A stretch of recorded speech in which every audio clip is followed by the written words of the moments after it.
தோழர்கள் அனைவருக்கும் வணக்கம். இந்த வீடியோவில் என்ன பார்க்க போகிறோம்னா, தமிழ் சமூக வரலாறுல தொல்பொருள் அகழ்வாராய்ச்சி அப்படிங்கிற டாப்பிக்லேருந்து எடுக்கப்பட்ட 65 கேள்விகள் பார்க்க போகிறோம். இந்த பிடிஎஃப் வந்து நம்ம டெலகிராம் குரூப்பில் ஷேர் பண்ணியிருப்பேன். நீங்கள் டவுன்லோட் பண்ணி டெஸ்ட் அட்டன் பண்ணி பார்த்துக்கோங்க. School book plus previous year question எல்லாம் சேர்ந்துருக்கும். சரிங்களா? இது ஸ்கூல் புக்கில் எங்கெல்லாம் கவர் ஆகுது அப்படின்னா, இது வந்து ஆர்கியாலஜிக்கல் டிஸ்கவரிஸில் பார்ட் 1 தான். சரிங்களா? இது எங்கெல்லாம் கவர் ஆகுது அப்படின்னா 6th ஸ்டாண்டர்ட் தமிழ்நாட்டின் பண்டைய நகரங்கள், செகண்ட் டேர்மில் இருக்கிற தென்னிந்தியாவில் பெருங்கற்கால பண்பாடு, தேர்ட் டேர்மில் பண்டைய கால தமிழகத்தில் சமூகமும் பண்பாடும் இந்த இந்த பகுதியில் இருக்குது. சரிங்களா? இது இப்போ school book plus previous year question சீரீஸில் 6வது வீடியோ. இதே மாதிரி தொடர்ந்து ஒவ்வொரு டாப்பிக்லேருந்து எடுத்து போடுவோம். நம்ம டெலகிராம் குரூப்பில் ஜாயின் பண்ணிக்கோங்க. இந்த லிங்க் வந்து இந்த பிடிஎஃப் நீங்கள் வேறு குரூப் மூலமாக பார்த்தீங்கன்னா இதை கிளிக் பண்ணிங்கனாலே நம்ம டெலகிராம் குரூப்பில் ஜாயின் பண்ணிக்கலாம். நம்ம யூடியூப்பை சப்ஸ்கிரைப் பண்ணிக்கோங்க. சரிங்களா?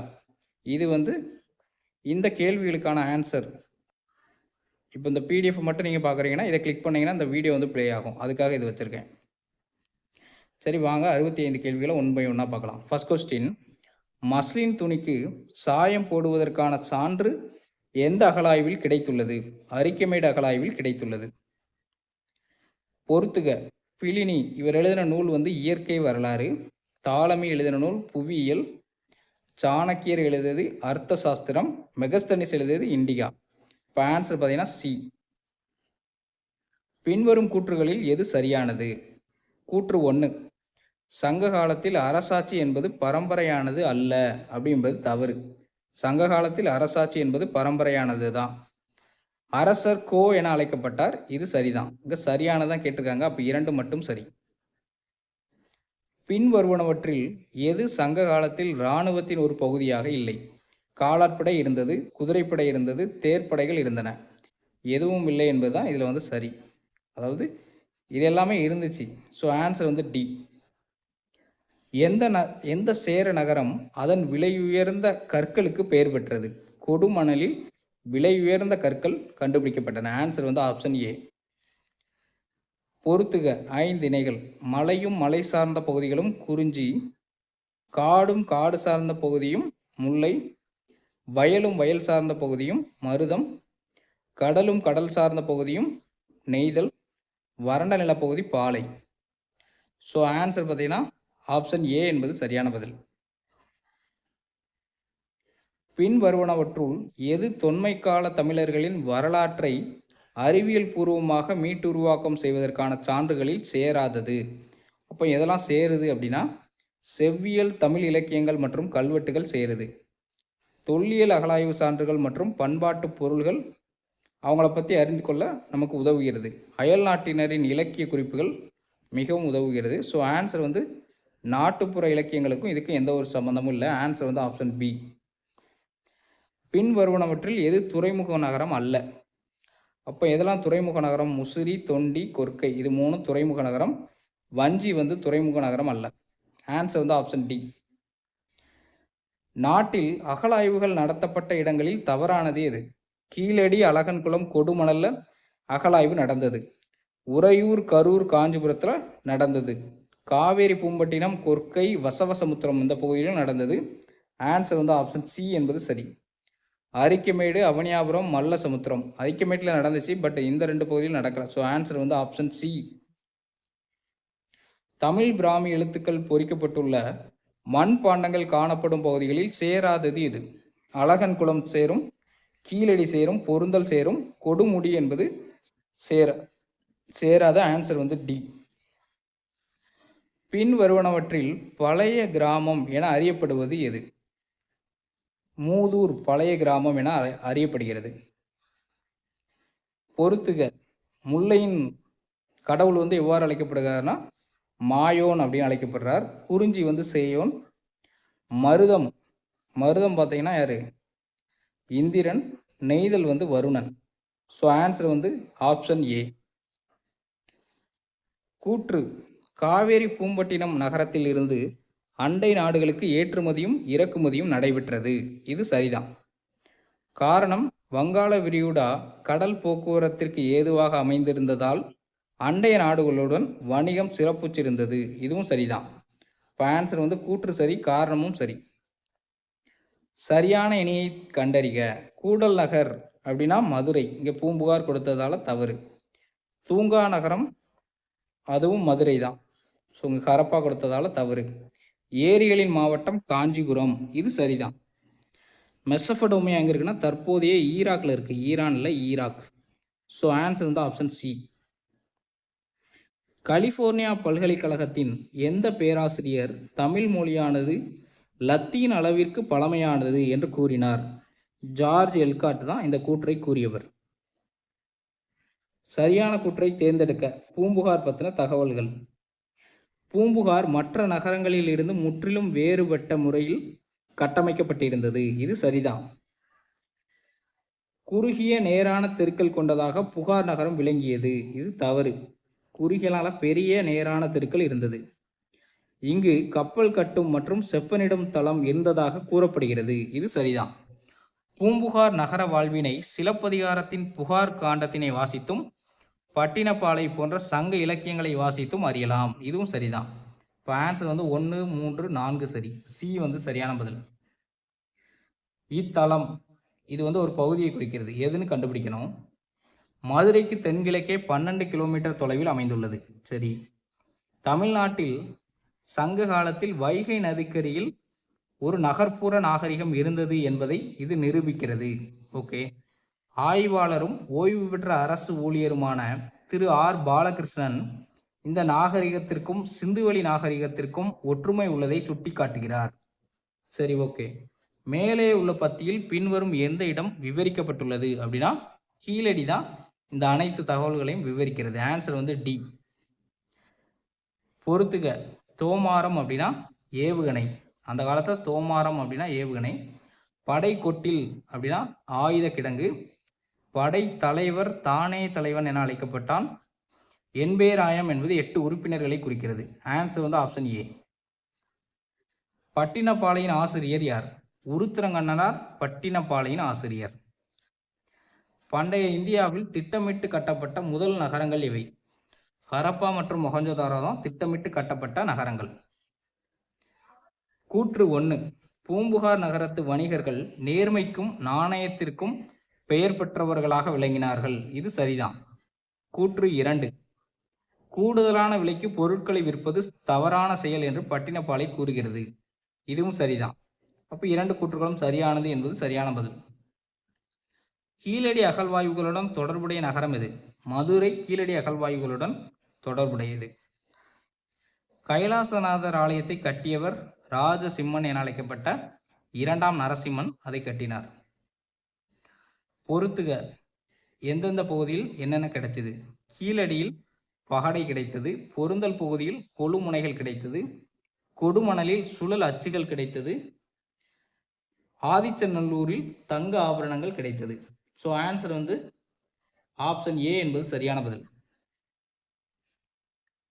பின்வரும் பெயர்களில் மதுரையுடன் தொடர்புடையது எது?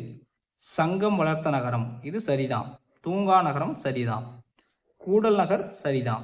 கோவில் நகரம் என்பது காஞ்சிபுரத்தை குறிக்கும். ஸோ ஆன்சர் வந்து சி. 1, 2, 3 மட்டும் சரி, 4 தவறு. அயல் நாட்டு வணிகர்கள் இங்குள்ள மக்களுடன் உரையாடவும் உறவாடவும் வாய்ப்புகள் உருவாயின. அதற்கு என்ன காரணம் அப்படின்னா சரக்குகளை இறக்கி வைக்கவும் ஏற்றவும் சில மாதங்கள் ஆகும் அந்த காலத்தில். எத்தனை இணைகள் தவறாக பொருத்தப்பட்டுள்ளன? பூம்புகார் சோழர்களின் துறைமுகம், இது சரிதான். மதுரை என்பது பாண்டியர்களோடு தொடர்புடையது, அதனால் இது தவறு. இரட்டை காப்பியங்கள் சிலப்பதிகாரம் மற்றும் மணிமேகலை, இங்கு வளையாபதி கொடுத்ததால் தவறு. உருத்திரங்கண்ணனார் 2ஆம் நூற்றாண்டை சார்ந்தவர், இது சரிதான். ஸோ 2 இணைகள் சரி. கூற்று 1. தீபகற்ப இந்தியாவிலிருந்து ரோம் நாட்டிற்கு எஃகு ஏற்றுமதி செய்யப்பட்டது என்றும் அதன் மீது அலெக்சாண்ட்ரியா துறைமுகத்தில் வரி விதிக்கப்பட்டது என்றும் பெரிப்ளஸ் குறிப்பிடுகிறார், இது சரிதான். கூற்று 2. இரும்பு உருக்கப்பட்டதற்கான சான்றுகள் பையம்பள்ளியில் கிடைத்துள்ளன, இதுவும் சரிதான். 2 கூற்றுகளும் சரி. பின் வருவனவற்றுள் எது தமிழ் இலக்கண நூல்? தொல்காப்பியம் தமிழ் இலக்கண நூல். சரியான கூற்றை தேர்ந்தெடுக்க. நாலங்காடி அல்லங்காடி என்ற 2 வகை அங்காடிகள் மதுரையில் இருந்தன, இது சரிதான். அல்லங்காடி என்பது இரவு நேரத்தை குறிக்கும் அங்காடி. ஸோ இது வந்து தவறாக கொடுக்கப்பட்டுள்ளது. நாலங்காடி என்பது பகல் நேரத்தை குறிக்கும் அங்காடி, இதுவும் தவறாக இருக்குது. இரவு பகல் வேறுபாடு இல்லாமல் உயிர்ப்புள்ள நகரமாக மதுரை விளங்கியதால் தூங்கா நகரம் என்று அழைக்கப்படுகிறது, இது சரிதான். அப்போ சரியான கூற்று 1 மற்றும் 4. கொற்கையின் தலைவன் என போற்றப்படுபவர் யார்? நெடுஞ்செழியன் கொற்கையின் தலைவன் என போற்றப்படுகிறார். தவறான கூற்றை தேர்ந்தெடுக்க. அரசின் வருமானம் வரிகள் மூலம் பெறப்பட்டன, இது சரிதான். நில வரியே வருவாயின் முக்கிய ஆதாரமாகும், இது சரிதான். அது பாகம் என அழைக்கப்பட்டது, இது தவறு. அது இறை என அழைக்கப்பட்டது. ஸோ இங்கே தவறான கூற்று கேட்டதால் 2 மட்டும் தவறு. சங்க காலத்தை பற்றிய பின்வரும் கூற்றுகளில் எது சரியானது? புறமுதுகில் காயமடைவது அவமானமாக கருதப்பட்டது, இது சரிதான். ஒற்றர்கள் நாட்டுக்குள் நடப்பனவற்றை மட்டுமல்லாமல் வெளிநாடுகளில் நடப்பனவற்றையும் தெரிந்து கொள்ள பயன்படுத்தப்பட்டனர், இதுவும் சரிதான். ஸோ 1 மற்றும் 2 சரி. தவறான இணைகளை கண்டறிக. புகார் ஒரு துறைமுக நகரம், சரிதான். மதுரை ஒரு வணிக நகரம், சரிதான். காஞ்சி ஒரு கல்வி நகரம், சரிதான். தஞ்சாவூர் என்பது கோவில் நகரம் அல்ல, கோவில் நகரம் காஞ்சிபுரம். ஸோ ஆன்சர் தவறான இணை 4 மட்டும் தவறு. பின்வரும் கூற்றுகளில் எது தவறானது? வடபகுதிகளில் வளர்ந்திருப்பதை போன்று தமிழகத்தில் ஜாதி முறை வளர்ந்திருந்தது, இது தவறில்லை. இங்கே என்ன கேட்டிருக்காங்க? இது தவறான்னு கேட்குறாங்க. சாதி முறை வளர்ந்திருந்தது அப்படின்னா இல்லை, வடபகுதியில் இருந்த அளவுக்கு இங்கே இல்லை. அப்போ இது சரியாக தான் இருக்குது. ஒப்பீட்டளவில் வர்ணாசிரம முறை தொழில்களை அடிப்படையாக கொண்ட திராவிட தென்னாட்டில் பின்னர் வந்ததே ஆகும். ஆமாம், இது சரிதான். இங்கே தவறானது கேட்டதால் 1 மட்டும் தவறு. வடபகுதியில் வளர்ந்திருந்ததை போன்று தமிழகத்தில் ஜாதி முறை வளர்ந்திருந்தது அப்படிங்கிறது தவறு. இங்கே அந்த அளவுக்கு வளரலை. ஸோ தவறான விடை 1 மட்டும்தான் தவறு. இந்தியாவின் முதல் பேரங்காடி என குறிப்பிடப்படுவது முசிறி.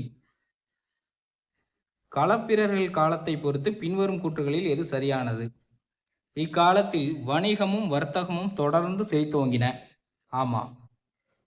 எனவே களப்பிரர் காலமானது பொதுவாக சித்தரிக்கப்பட்டதை போன்று இருண்ட காலம் அல்ல, இதுவும் சரிதான்.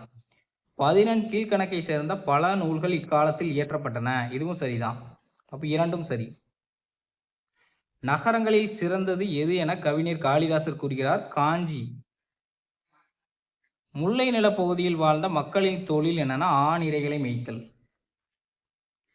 புலவர்களின் குழுமம் அவை என அறியப்பட்டது என்பது தவறு. புலவர்களின் குழுமம் சங்கம் என அறியப்பட்டது. எப்போ இது தவறு. சங்க இலக்கியங்களின் மொழி சமஸ்கிருதமாகும், இதுவும் தவறு. சங்க இலக்கியங்களின் மொழி செந்தமிழ். ஸோ ஆன்சர் 2ம் தவறு. Answer D. பூம்புகார் எந்த ஆற்றங்கரையில் அமைந்திருக்கிறதுனா காவேரி ஆற்றங்கரையில் அமைந்திருக்கிறது. பண்டைய கால தமிழகத்தின் நிர்வாக பிரிவுகள் இறங்கு வரிசையில் இவ்வாறு அமைந்திருந்தது. சிறிய பகுதி ஊர், அதைவிட கொஞ்சம் பெரிய பகுதி கூற்றம், அதைவிட பெரிய பகுதி நாடு, நாடை விட பெரியது மண்டலம். அதாவது மண்டலங்கள் நாடுகளாக பிரிக்கப்பட்டது, நாடுகள் கூற்றங்களாக பிரிக்கப்பட்டது, கூற்றங்கள் ஊர்களாக பிரிக்கப்பட்டது. Answer C. கீழடி அகழாய்வின் போது தமிழ்நாடு அரசின் தொல்லியல் துறையால் சேகரிக்கப்பட்ட கரிம மாதிரிகள் பகுப்பாய்வு செய்யப்பட்டதில் அவற்றின் காலம் எது என அறியப்பட்டது? பொது ஆண்டுக்கு முன் 2ஆம் நூற்றாண்டு என அறியப்பட்டது. தமிழர்களின் நீர் மேலாண்மையை விளக்குவது கல்லணை மற்றும் காஞ்சிபுர ஏரிகள். ஏ மற்றும் பி 2ம் சரி. சங்க காலத்தில் கொற்றவை எனும் தெய்வத்தினை வழிபட்டோர் வாழ்ந்த நிலப்பரப்பு எது? பாலை பகுதி மக்கள் கொற்றவை தெய்வத்தை வழங்கினர். காஞ்சியில் பௌத்தர்கள் எங்கே படித்தார்கள்? பௌத்தர்கள் படித்த பகுதியின் பேர் விகாரங்கள். சங்க காலத்தில் எவற்றை பகைமையினிடமிருந்து காக்கும் முயற்சியில் ஈடுபட்டு உயிர் நீத்த வீரர்களுக்கு நடுகற்கள் நடப்பட்டன? கால்நடைகள். ஆன்சர் கால்நடைகள். அவற்றை காக்கும் முயற்சியில் ஈடுபட்டு உயிர் நீத்த வீரர்களுக்கு நடுகற்கள் நடப்பட்டன. தமிழ்நாட்டில் பத்தினி தெய்வ வழிபாட்டை அறிமுகம் செய்தவர் சேரன் செங்குட்டுவன். தவறான கூற்றை தேர்ந்தெடுக்க. சோழ அரசர்களில் மிகவும் புகழ்பெற்றவர் கரிகால் வளவன் அல்லது கரிகாலன், இது சரிதான். கரிகால் வளவன் காடுகளை விளைநிலங்களாக மாற்றினார், இதுவும் சரிதான். வேளாண்மையை மேம்படுத்துவதற்காக காவிரி ஆற்றின் குறுக்கே கல்லணையை கட்டினார், இதுவும் சரிதான். குறிஞ்சிப்பாட்டு எனும் 14 கீழ்கணக்கை சார்ந்த நூல் கரிகாலன் ஆட்சியின் போது அங்கு நடைபெற்ற வணிக நடவடிக்கைகளை பற்றி விரிவான செய்திகளை வழங்குகிறது. இது வந்து தவறு. ஏன் தவறு அப்படின்னா, குறிஞ்சிப்பாட்டு 14 மேல்கணக்கு நூல், அப்புறம் இந்த தகவலை கொடுத்தது பட்டினப்பாலை. ஸோ 2 தகவலுமே தவறாக உள்ளதால் தவறான கூற்று 4 மட்டும்.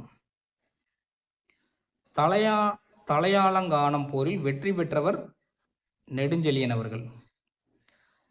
பொறுத்துக, இது எந்தெந்த பொருட்கள் எந்தெந்த பகுதியில் இருந்து வந்தது. தங்கம் எங்கிருந்து வந்துச்சுன்னா வடமலையில் இருந்து வந்தது. சந்தனம் மேற்கு தொடர்ச்சி மலையிலிருந்து கொண்டு வரப்பட்டது. முத்து தென்கடல் பகுதியிலிருந்து வந்தது. பவளம் வந்து கிழக்கு கடலிலிருந்து வந்தது. ஆன்சர் வந்து ஆப்ஷன் ஏ. தமிழகத்தைச் சேர்ந்த மத்திய மற்றும் வடக்கு திருவிதாங்கூர், கொச்சி, தெற்கு மலபார், கொங்கு மண்டலம் ஆகியவற்றை ஆட்சி செய்த மன்னர்கள் சேரர்கள். அதாவது தமிழகத்தைச் சேர்ந்த மத்திய மற்றும் வடக்கு திருவிதாங்கூர், கொச்சி, தெற்கு மலபார், கொங்கு மண்டலம் ஆகியவற்றை ஆட்சி செய்த மன்னர்கள் சேரர்கள். எந்த நாணயங்கள் தயாரிக்கும் தொழிற்சாலை மதுரையில் இருந்துள்ளது? ரோமானிய நாணயங்கள் தயாரிக்கும் தொழிற்சாலை மதுரையில் உள்ளது. பையம்பள்ளி எந்த காலத்தை சேர்ந்தனா புதிய கற்காலத்தை சேர்ந்தது தான் பையம்பள்ளி. கரிகால சோழன் தன்னை எதிர்த்த சேரர், பாண்டியர் மற்றும் அவர்களை ஆதரித்த 11 வேளிர்களின் கூட்டுப்படையை தஞ்சாவூர் பகுதியில் உள்ள வெண்ணி எனும் சிற்றூரில் தோற்கடித்தார். ஆன்சர் வந்து ஆப்ஷன் ஏ. எந்த சீன பயணி கூடுதல் படிப்புக்காக காஞ்சிபுரத்தில் இருந்த கடிகைக்கு வருகை புரிந்தார்? யுவான் சுவாங் தான் காஞ்சிபுரத்துக்கு வருகை புரிந்த சீன பயணி. சரியான கூற்றை தேர்ந்தெடு. உலகின் மிக தொன்மையான நாகரிகம் மெசபடோமியா நாகரிகம். இது சரிதான். இது வந்து கிட்டத்தட்ட 6000 ஆண்டுகளுக்கு முற்பட்டது. இங்கே 2500 கொடுத்ததால தவறு. சரியான கூற்று 1 மட்டும். இன்றைய கரூர் எந்த மண்டலத்தின் கீழ் வருகிறது அப்படின்னா சேரநாட்டின் கீழ் வருகிறது. பொறுத்துக, சேரநாடு இது வந்து ஃபேமஸான ஒரு கோட் சரிங்களா. இது வந்து ஒவ்வொரு பகுதி எதுக்கு சிறப்பு அப்படின்னு சொல்கிறாங்க. சேரநாடு சோறுடைத்தது, பாண்டிய நாடு முத்துடைத்தது, சேரநாடு வேலம் உடைத்தது, தொண்டை நாடு சான்றோர் உடைத்தது என்பது சரியான பதில். ஆன்சர் வந்து டி. காஞ்சிபுரம் நகரம் அதன் அழகிய பட்டுப்புடவைகளுக்காக இன்று அறியப்படுகிறது. ஆனால் தமிழகத்தின் பழங்காலத்தில் இது ஒரு பிரபலமான கல்வி மையமாக இருந்தது.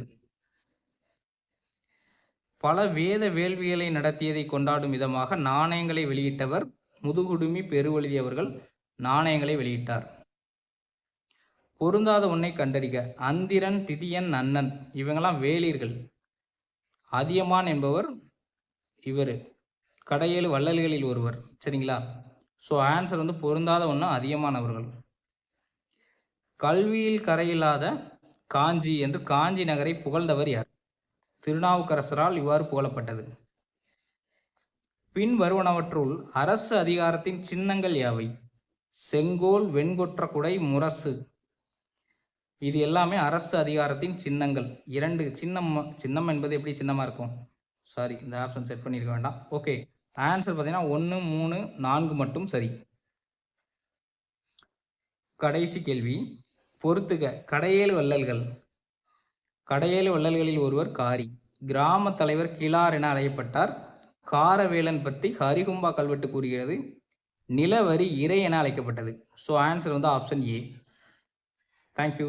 இதே மாதிரி அடுத்த டாப்பிக்கு மேக்ஸிமம் கேள்விகள் எடுத்து கொஸ்டின் வந்து நம்ம டெலகிராம்லேயும் ஆன்சரும் லிங்க் வந்து கீழே பேஸ்ட் பண்ணுறேன் சரிங்களா.